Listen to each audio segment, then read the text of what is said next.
یہ اس کتے کا بچا ہوا دودھ پینے پر مجبور کر دیتی ہے، اور یہ وہ سچ ہے جس نے مجھے سلطنت کا پروانہ پھاڑ کر اس کٹیا میں بیٹھنے پر مجبور کر دیا تھا۔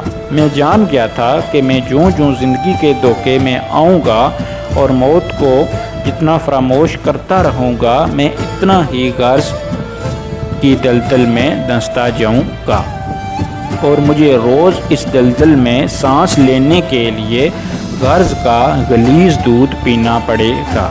لہٰذا میرا مشورہ ہے، زندگی کی ان تینوں حقیقتوں کو جان لو، تمہاری زندگی اچھی گزرے گی۔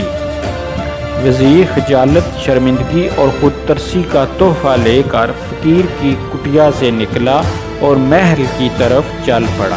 وہ جوں جوں محل کے قریب پہنچتا رہا تھا، اس کے احساس شرمندگی میں اضافہ ہو رہا تھا۔ اس کے اندر ذلت کا احساس بڑھ رہا تھا۔ وہ اس احساس کے ساتھ محل کے دروازے پر پہنچا۔ اس کے سینے میں خوفناک ٹھیس اٹھی۔